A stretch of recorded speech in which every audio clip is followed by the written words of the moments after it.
Hello and welcome to Called Bank Sports.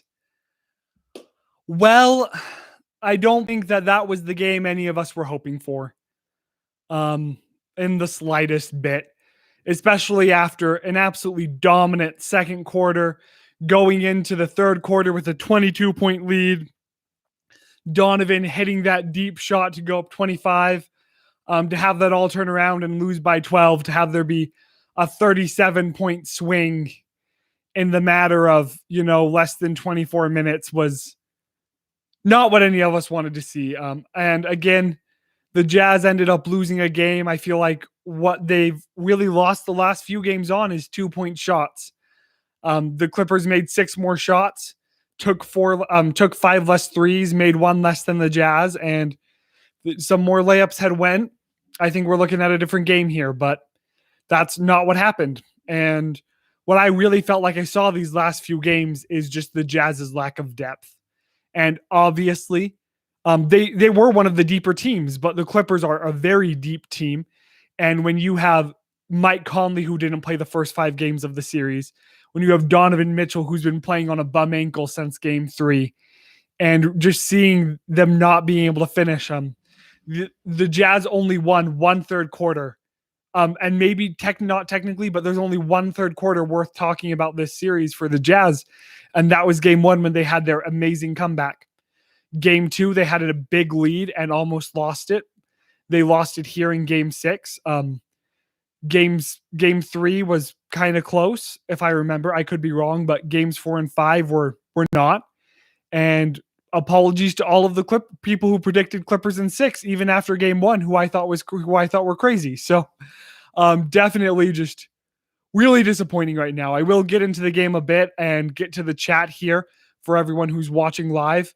Dale and I will be doing an episode tomorrow morning to get more in depth where we think it's going to go.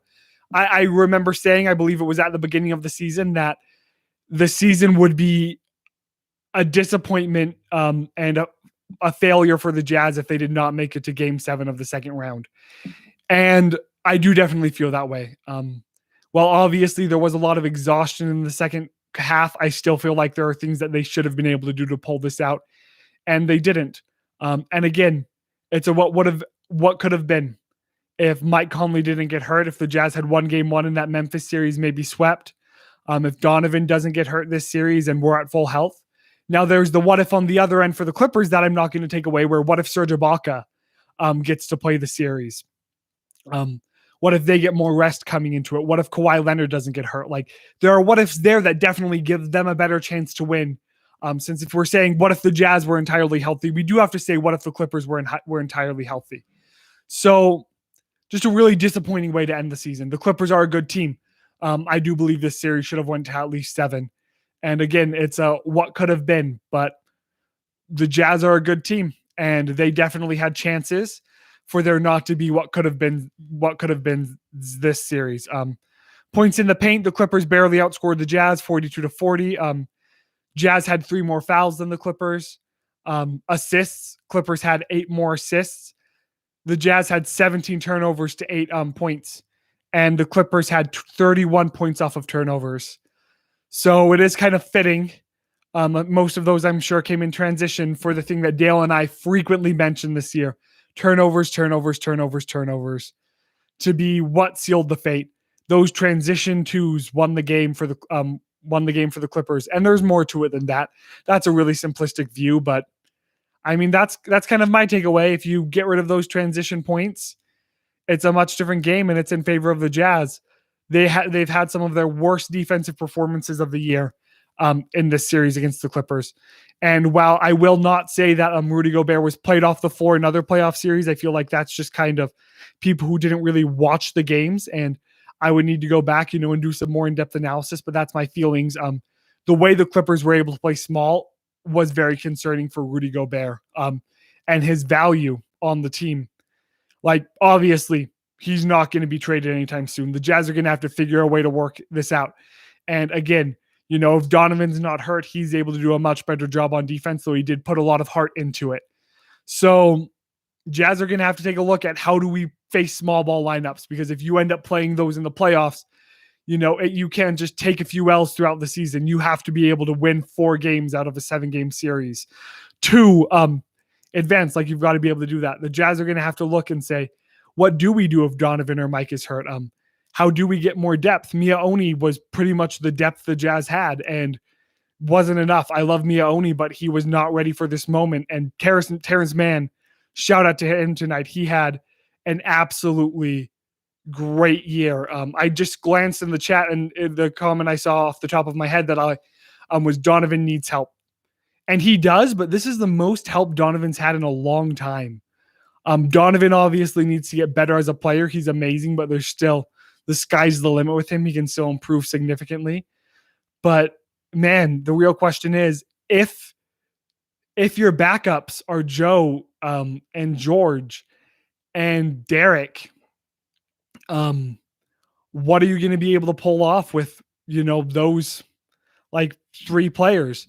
Obviously, no one's going to question Jordan. Royce has always struggled in the second half of the season on 3-point shooting. His legs just kind of disappear. And well, he definitely had some big shots today. And I'm not looking at the box score right now to see his specific score. You need more from Royce. And I think those are pretty much the 4 spots everyone would kind of agree needs an upgrade. Like Bojan, I think, is going to come back and have a much better year next year. There's a lot of concern with Mike and what's up with his hamstring. And I think that's why you don't want to pay him a lot, is his hamstring. But he's coming off his first All-Star appearance. He's coming off one of the best seasons of his career. So you really just need Mike. And my question is who do you replace him with? Because if you think 30 million is too much for Mike, do you want to pick up Kemba Walker's contract for the next 2 years from Oklahoma City? I don't think you do. I definitely don't want to. So there's a lot of questions going into the offseason moving forward. What we do know for sure, is we know that we're going to have Donovan, we're going to have Rudy, we're going to have Coach Quinn Snyder.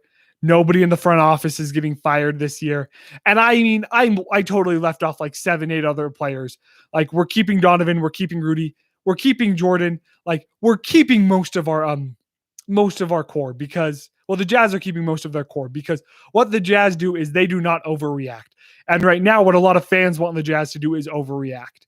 And I don't know what the right reactions are. Dale and I are going to be getting into that over the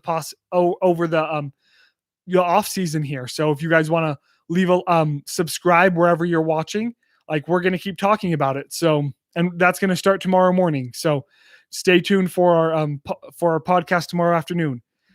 Just quickly running through, Royce O'Neal had 21 points on 4 of 6 from 3, 8 for 12 from the field. Bojan, 4 of 8 from 3, 5 of 11 from the field for 14 points. You might want more than him, but his shooting stats are awesome. Rudy Gobert, 5 of 6 from the field, 2 for 4 from the line. Again, you'd like him to make those free throws, but that's only 2 points off the board. Mike Conley, 1 for 6 from 3, 1 for 8 from the field, 5 points because of a couple he got at the line. Donovan Mitchell played his heart out, and his second half made his line look a lot more inefficient than the first half was. 12 for 27, so under 50%. 9 for 15 from 3, so that's awesome. 6 for 9 from the line. 9 rebounds, 9 assists, so he almost got a triple-double there. 2 turnovers. Mike Conley had the most turnovers. So I really do believe that the reason why the Jazz played so much better in the first half is because Mike Conley was there and allowed Joe to play in the second unit. But Mike Conley's line, you wish it was better. 1 for 8, 6 turnovers, -8. Just wish it was better. And Gobert, even though his line looks good, was -24. Worst plus minus for the Jazz. Ingles, I made the comment about him being in the second unit, which is great and helped the Jazz out a lot. But he was -18 for 5 points, 1 for 3 from 3, 2 for 4 from the field. We needed a better performance from Mike Conley, a better performance from Joe Ingles. And it's hard to say that when you have as many players in double digits as you do, and you had Royce go off for 21. I don't like saying these things, but we needed a near perfect game to win this, and we didn't get it because when you have Terrence Mann go off for 39, Paul George off for 28, Reggie Jackson for 27, Batum for 16, and Beverly for 12 off the bench. Like, they won the game. They played a lot better. Their worst, you had Rondo minus 11. Everyone else is obviously, and Kennard minus 5, but everyone else is in the positive. So Jazz weren't the better team when it came to finishing out. And hopefully this next year, we're not going to have the injury issues. The Jazz aren't going to have the injury issues that they did in the playoffs and down the stretch. But they were one of the healthier teams all year. So things are going to get back to normal. I'm going to be 100% honest. As a Jazz fan, I don't want to see Gobert go and play in the Olympics. I don't want to see Donovan go. I don't want to see Bojan go. I don't want to see Joe go. I just want to see the players get some rest and come into the next season as good as they can. But there's a lot to learn. It's going to be rough. Like, this next year, there's a lot of expectations still. And to see, like, I think the only contract I'm aware of coming up is Mike Conley. And I think the Jazz are going to re-sign him. How much, I don't know, but there's a lot to know, and we're going to keep talking about it here on Called Bank Sports. Sorry for kind of the melancholy. If you're watching not on YouTube, then come over to YouTube and you can join the live chat. But thanks so much for watching. Leave a like, follow, subscribe, comment, and going to get going here with the live chat here in a second on YouTube. So thanks so much for watching. Okay, so let's get to the chat. Let's keep the chat going, see how things are. Not super excited here. I'm going to end a couple of recordings that I have going just to make sure those can start exporting and do what I want to do there. But dang, this is disappointing. I've said it 1,000,001 times, but that's going to be my feeling for the next few months. I was not expecting to be here after the first half, but Sutton Harris said, I hate the Jazz now. Yeah, there's frustration, and I mean, just a lot of emotions running high. I don't hate the Jazz. I'm just kind of disappointed overall. Sawyer Parker, currently banging my head against the wall. Biggest bust in past 5 seasons. I wouldn't say that. Denver was a lot more of a bust, and that doesn't help, but I would agree with Denver being the biggest. Justin Harris, Donovan needs help.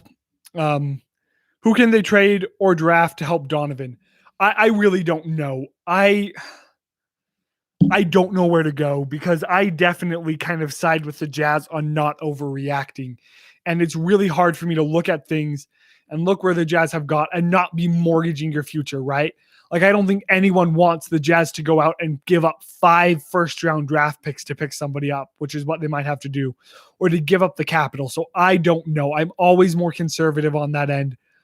I don't know where I can see the Jazz going forward without a rebuild. And there is a way. There has to be a way. And I'm so happy with how Zanuck and with how Lindsay, what they've done to get the team here.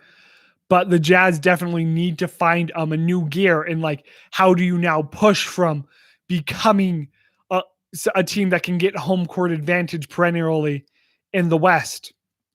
And how do you push from being able to make it to the Western Conference Finals or being able to hopefully make it to the NBA Finals?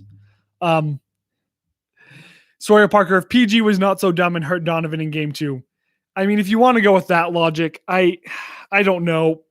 I feel like when I look at that play, I have way too much emotion. If Joe Ingles wasn't so dumb and didn't hurt Kawhi Leonard in game 4, like, Kawhi might not be back for the rest of the playoffs. So things happen when you're playing hard. I'm not a fan. I'm just not a fan overall of the Clippers still playing at that point in game 2. I feel like they had already lost. And so the fact that they didn't just foul the Jazz immediately and were going for the steal to the level that Donovan got hurt, that's frustrating to me. There goes everyone's bracket. That's from Sawyer Parker for everyone who did the bracket competition. Yeah, you're right. I picked the Jazz. I'll be honest, I had a really hard time putting them going past the Clippers, and apparently I should have picked the loss here. I thought that they might lose. I just didn't feel like it would be this big of a collapse, or just like a showing that they need something different. This wasn't a close series that they lost. Even with the injuries, I feel like this has shown that they need to make some changes. Aiden Vangas is not happy at the Jazz, and I don't think anyone is. Who does Utah trade for or draft to improve? I don't know. Sutton said, I think they should get someone to help Gobert. Yeah, I can't remember how many years you signed Favors for, and I don't really know who's a better backup center in the league who would be willing to do what what Favors does. Like, that's the thing, is you don't need to you need to do more than find upgrades. You need to find players who are willing to play second fiddle. That's part of the reason why Jordan Clarkson is the sixth man of the year, and Joe Ingles is so good at coming off the bench too, even though he really struggled tonight, is they're willing to come off the bench. So you need players who are great and willing to come off the bench, and that's really hard to get in a small market. The Jerky Shack, I am drowning. There is no sign of land. Oh my gosh. Blue Diamond, down goes Utah. Oh, well, I'm glad you're happy, Blue Diamond Gem. Hopefully you're at least a Clippers fan. Robert Hall, time to get Zion from the Pelicans. I don't know what we'd have to give up to get Zion. I don't think anything is worth it. How does the team stay at a high level? So this is from the Jerky Shack. How does the team stay at a high level without falling behind the rest of the league as they advance rapidly? That's a good question. And that's the $1 million question, is how do the Jazz say we had the best regular season? There are some reasons for that. Like, they played their hearts out. They were like absolutely the best team over the regular season. But there's the question, if LeBron and AD don't get hurt, if the Clippers don't load manage, which they do, and it's why they're never going to get the number one seed. The Jazz were definitely better than the Suns. I personally have said of those 3 games that they lost, I only believe they actually played one of them really counts, and that's the one the Jazz lost in overtime. And the Suns were the healthiest team in the NBA all year. Like, maybe some lower teams were healthier, I don't know, but the Suns were the healthiest team in the NBA all year. And if they were better than the Jazz, then they would have got the 1 seed, but they didn't. So just really hard. How do we stay ahead? I don't know. I don't know how the Jazz, stay at the top of the league and also somehow build without mortgaging their future to have a better chance here in the future. Matthew, I am pretty upset about Quinn Snyder not adjusting and realizing that Gobert was not doing well against the small ball Clippers. Yeah, the Jazz definitely needed more adjustments. I just don't know what they do. If you brought in Favors, the Clippers stopped playing small ball, so you wanted Gobert in there. And then the Clippers role players just had the series of their lives. Just absolute. I don't know if, they're obviously deep. I just wonder, I guess there's not a lot of luck. You don't consistently have role players perform like that over the course of a 6-game series. So I don't know how the Jazz adjust to a small ball lineup. And that is definitely something they need to look at, go over the offseason, and need to see what they do. So, okay, I'm going to remove that message. We're just not going to talk any religion in the chat, whether it's a positive thing about religion or a negative thing about the religion. Just for everyone in the chat, we're just off limits. We're basketball, and I'm religious, nothing against religion. I'm just saying that now. That's why I reported that. That's not what we're going to be on here. We're going to be basketball focused. So, Denny Hong says Clippers win the whole thing. Denny Hong, I called Clippers win 4 in a row. Well, props to you, Denny Hong. I don't think the Clippers are going to win the whole thing unless Kawhi Leonard comes back. I really don't. I do think the Clippers beat the Suns. I do think the Clippers make it to the franchise's first finals. I think the Bucks, 76ers, or Nets would beat them, assuming the Nets are healthy. I just don't. Maybe they beat the Bucks. I'm not sure. We're going to see. I don't think the Clippers are going to be able to win it all, but they could. They are a good team. I just don't think they do it if Kawhi Leonard doesn't come back. Matthew, I'm hoping the Suns can win it all now. I'm hoping for the Bucks. And I'd honestly prefer to see the Clippers win it than see the Suns win it. I just do not want to see Devin Booker have that success. I personally still believe he is given too many points over Donovan Mitchell that he doesn't deserve. And so that's my feelings on it. Jerky Check, load management or tank? They did definitely tank those last couple games from the Jerky Shack brought that up. They wanted to play the Jazz, and apparently that was the right thing for them. looking at how hurt the Lakers are, I think I think I would have preferred the 2 seed. Would have been scary, but I think the Jazz could have pulled it off like the Suns did, than to play a Denver Nuggets team who was just injury riddled, like absolutely not there, just nothing there. The Suns had the easier path to the Western Conference Finals by far, out of them, the Jazz and the Clippers. So the Suns are going to be rested, but the real question is what is up with Chris Paul? Will he be playing? Did he get COVID? Did he get vaccinated? Like, how long is he out? Those are the questions. If Donovan did not just go down and shoot a 3-pointer, we would have had a chance. So I don't know specifically what you're talking about. I feel like, just over the course of the second half, I wanted to see more ball movement. The Clippers did make adjustments, but that is one thing that I really want to see the Jazz work on, is never like go to ISO. Like Donovan can kind of do it, but I still really never want to see it. Like, if he's going ISO, I want him to be going ISO after the ball's been moved around a bit or in transition. Like, don't bring the ball up 24 seconds, try to get a layup or try to get a 3. Like, there's no difference in you holding the ball for that long or passing the ball around for 8 seconds of the shot clock, and getting it back with 6-7 seconds left. Like, not a fan of that. Again, like, obviously Donovan Mitchell is better at basketball than me. Obviously Quinn Snyder is better at basketball than me. Like, there are those obvious things, and maybe there are reasons for that, but I do not like seeing the Jazz ever switch to an ISO team when what they've been is a pass first team all year. They've been running the 0.5, like you either pass, dribble, shoot, like do one of those 3 things in the first half second of getting the ball. I mean, that's what the Jazz are. So I just, like, I don't know where the Jazz go from here. I really hope they have a hot start off to the season like they kind of did this next year. Moving back to a normal schedule, I hope really helps them. I hope the Jazz come back well rested from the offseason. Like, there's a lot of positives, but we're still looking at a West that's going to be 6 or 7 teams deep unless some crazy stuff happens. Like, it's going to be another fight for the 1 seed to get a good first round match, to get the best first round matchup. And that did lead to a bad second round matchup for the Jazz. But, had the Clippers not tanked and had the Nuggets been at 4, like, it's a different series. It's a different. So we'll see. The Jazz tanked last year to play the Nuggets and lost.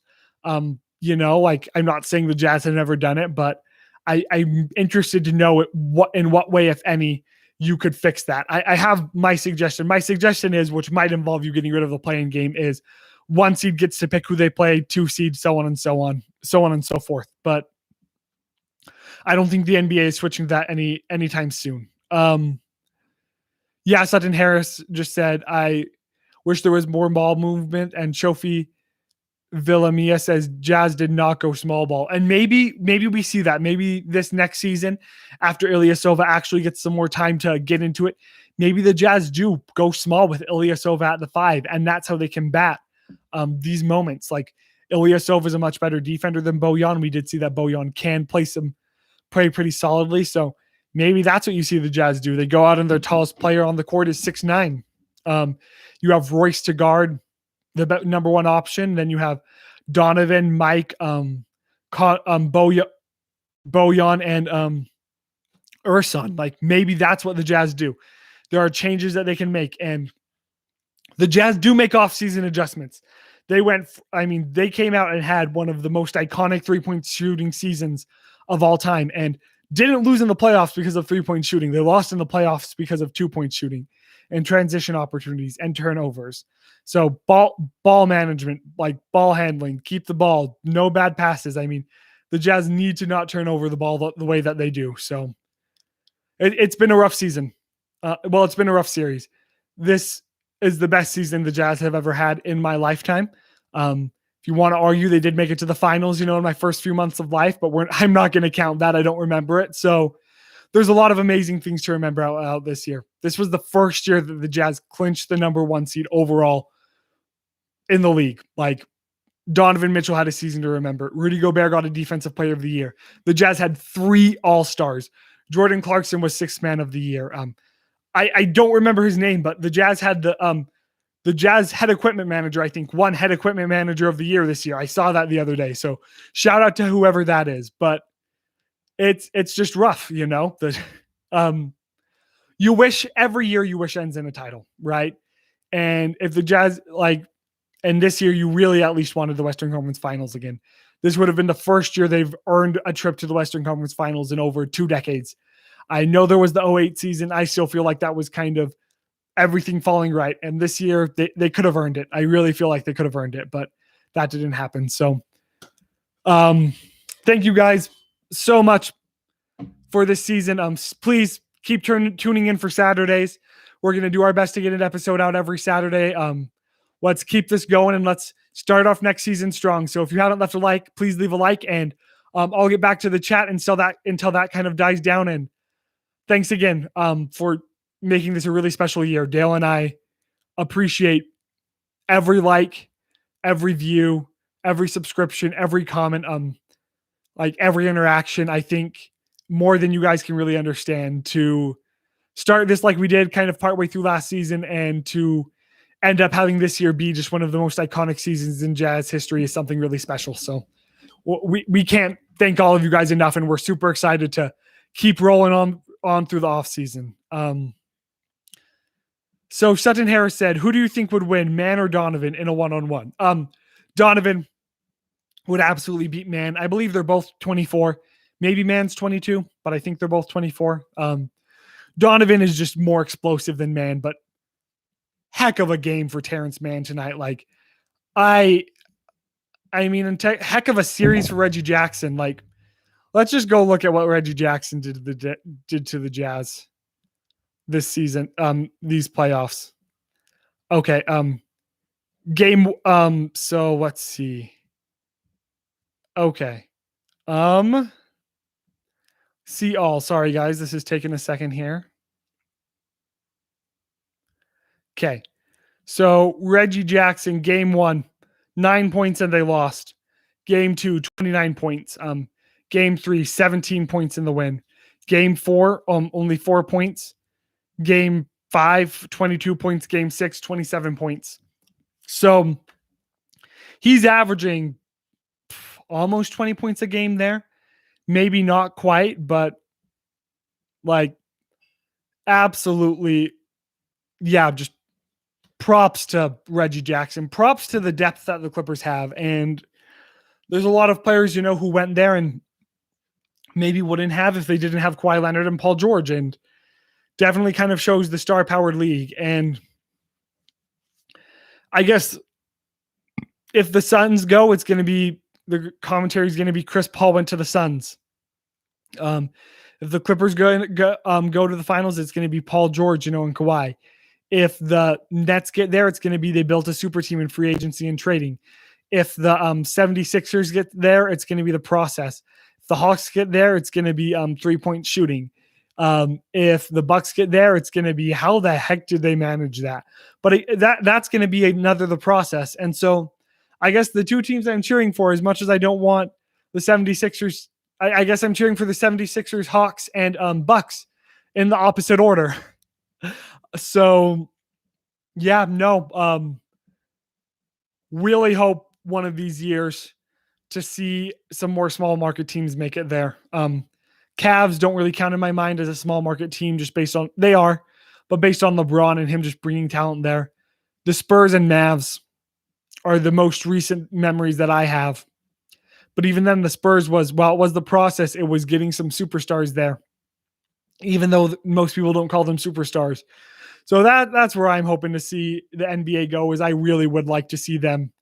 I'd love to see just a small market with more of the process. And maybe people would say the Jazz was built on trades. You did the Mike Conley trade.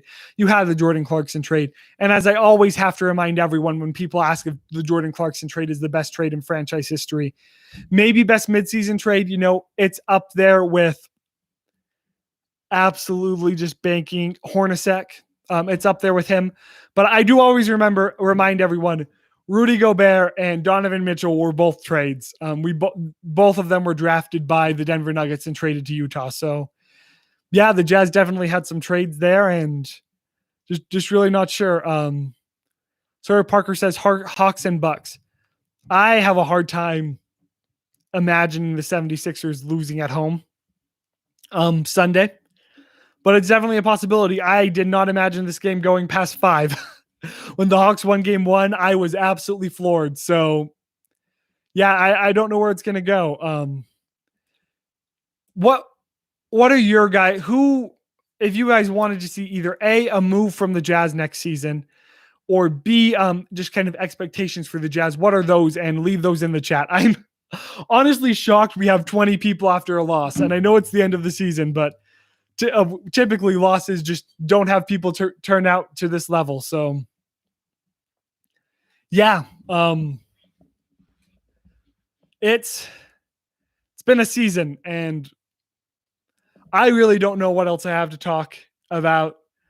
I'm kind of tired here, just was really energized after the second half, but obviously not super energized right now. Robert Hall says it's not over. It's not. Like, this was a special year, and we're going to run it back this next year.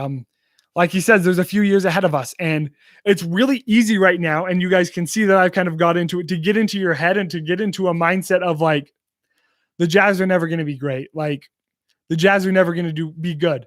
If we go back and look at the NBA championships over the past decade, and to see like how many each team has,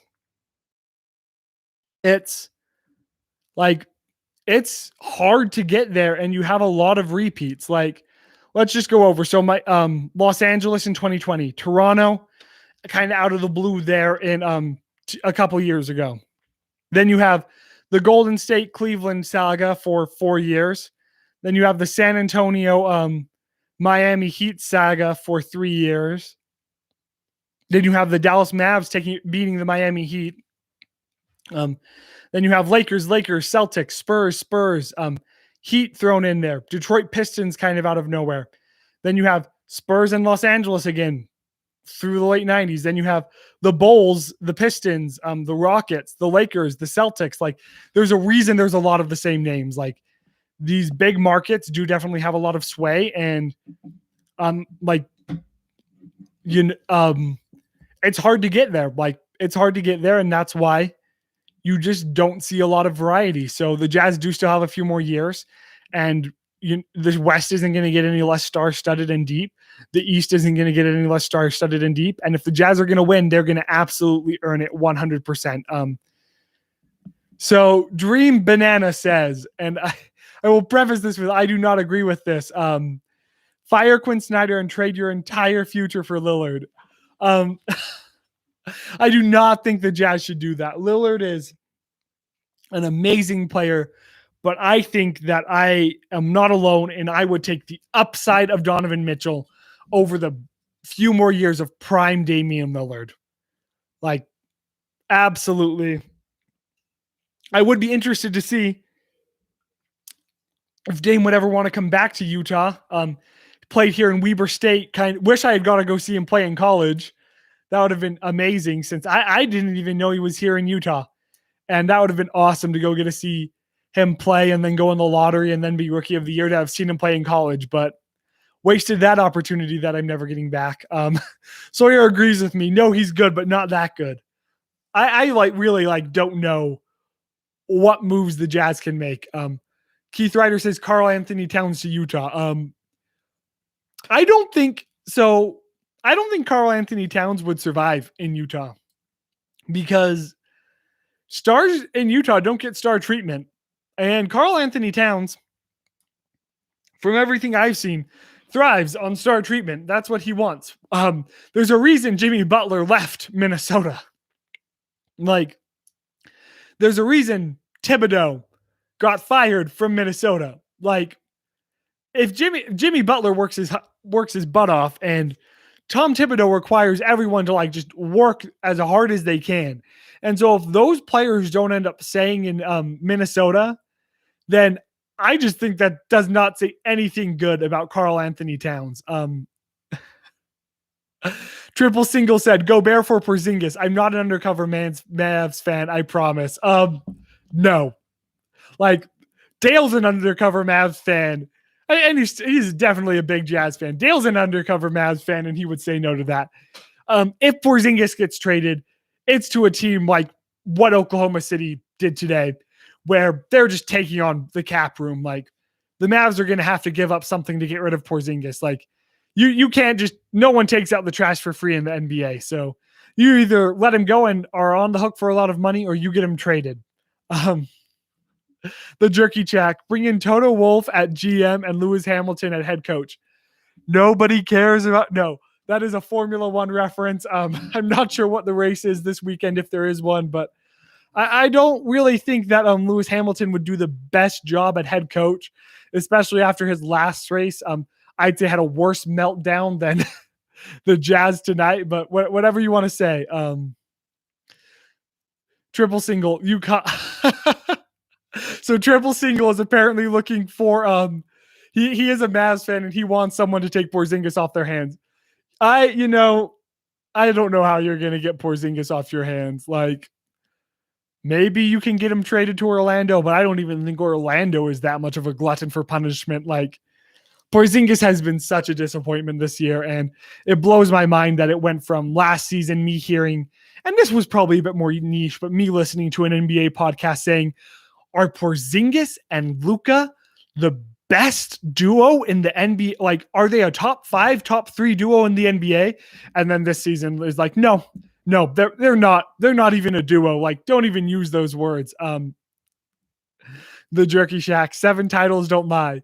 So let me just throw out another F1 reference here, and hopefully no one gets too frustrated with the lack of basketball. So to the Jerky Shack, you're right. 7 titles don't lie. If there was actually competition in Formula One and it wasn't just Mercedes wins all the time and Ferrari makes all the money, then 7 titles wouldn't lie. But there's a difference between being the only car on the track pretty much every week. If you guys haven't subbed, please do sub. Please leave a like. Like, the thing that would make me so happy at the end of this season is if we at least got 20 likes on this video. So just, during the live stream. So please leave a like. It would, give me a bit more happiness in the just horror that's been tonight. Okay. I don't know if a sub is worth taking KP. Not sure if it's worth taking Porzingis off the hands of the Mavs, but we'll take, here's the deal. Okay. We'll trade Gobert, for KP, or let me think this through. No, maybe not Gobert, but we'll do a KP trade as long as you include Luka in the trade. If Luka and Porzingis are a package deal, I think the Jazz could somehow manage to work this out. Hey, like, I understand you guys need a coach, but I don't think Quinn Snyder's going back to Texas anytime soon. So we'll see where the Mavs end up picking up a coach from. It's been fun. Thank you guys so much for having such a great chat and just being here. Definitely, a better way to end the season. It's good to have a community here. And I know that a lot of Jazz fans are disappointed and frustrated and just kind of just like, there's a lot of reasons to be angry right now, but I do think we need to, come together like we've come together for the season and just continue to have optimism for this team. Nothing against Ty Corbin, but we do need to remember this is not a Ty Corbin team that is virtually tanking to try to get a top 3 pick and to try to build that way. This is a team that the Jazz were thankfully able to get out of that due to, Rudy Gobert playing his heart out, due to a bunch of other players, due to he who shall not be named, and just being able to, when he who shall not be named left the Jazz, and being able to restart it with Donovan Mitchell, and to go from we're never making the playoffs again to 4 years later having the belief we can make the finals. Like, think about how big that is for Utah. There's so much to be happy about. There's so much to be hyped about. And, the Western Conference Finals, making it there, might just kind of be the goal for the Jazz right now. And there's going to be that hope that the Jazz can make it to the finals, that the Jazz can win that, get there, and get that chip. There's going to be that hope. But right now, I'm just happy that I can go to a game at Vivint Smart Home Arena and have an absolute blast and have a decent chance that the Jazz can win. Like at the very minimum, we have that here in Utah, because I guarantee you, Orlando wishes they had that. Sacramento wishes they had that. Minnesota wishes they had that. Houston wishes they had that. The Knicks for so many years wishes they had that. New Orleans right now, they've got a lot to be excited for, but they wish they had that. Like the Jazz have one of the best overall records in NBA history, I believe, and we might not have a title, but we have teams that consistently go out there and win for us, which is something really special and something we do need to cherish more than we do. Robert Hall, time to go after Giannis. You'd basically have to add another contract and trade Gobert, someone else, for Giannis. And there's no way the Bucks are doing that at all. Robert Hall, we just need to put some small teams together into one monster team. Okay, so if you guys have to, out of teams that have not won a title in the past 20 years, who are you picking? Who's your starting five? Like who you're taking? Who's your starting five from those? If you guys want to leave it in the chat or in the comments. Triple Single says, well, I mean, if it's a triple single and you're proposing three teams merge into one, then you are living up to your username. Mavs, Bucks, and Jazz should come together as one team and leave the scrubs for the G League. 8 would have. I think I'd rather have all three of those teams separately in the NBA right now. But yeah. I mean, I don't know how many NBA teams would actually lose in the G League. There would definitely be some, but I don't think any of those three teams would lose in the G League. So thank you guys so much for a great stream tonight. Definitely not the circumstances we wanted to have a stream. You can see there's no thumbnail, and there's no thumbnail because, yeah. To J-Ham, all Gobert's fault. That is absolute blasphemy. Gobert, yes, like the Jazz do need to look at how to help him play in small ball lineups, but you can't turn over the ball 17 times and expect to win a game. So definitely a lot of fault at the guard line, bad passes, and really I just feel like a lot of that was because of just a lack of legs. So I'm not going to blame Gobert for any of this. Definitely Gobert, this is the first time that I feel like there's been a lot of concerns with him in the playoffs, and the Jazz do need to try to fix it, but I'm not blaming the whole thing on Gobert at all. So I think that's a good note to end it on. Let's have a great offseason, come back pumped for 2021-2022 season, and let's go back and let's watch the Jazz, push for another championship, because that's what we're here for at Called Bank Sports. And thank you guys so much for everything and just for being such a great, so great. Like, thank you guys so much, and have a great night. And yeah, I'm just kind of rambling at this point, but have a great night, and let's enjoy the rest of the playoffs, because even though the Jazz aren't in it, it's going to be special. So go Jazz!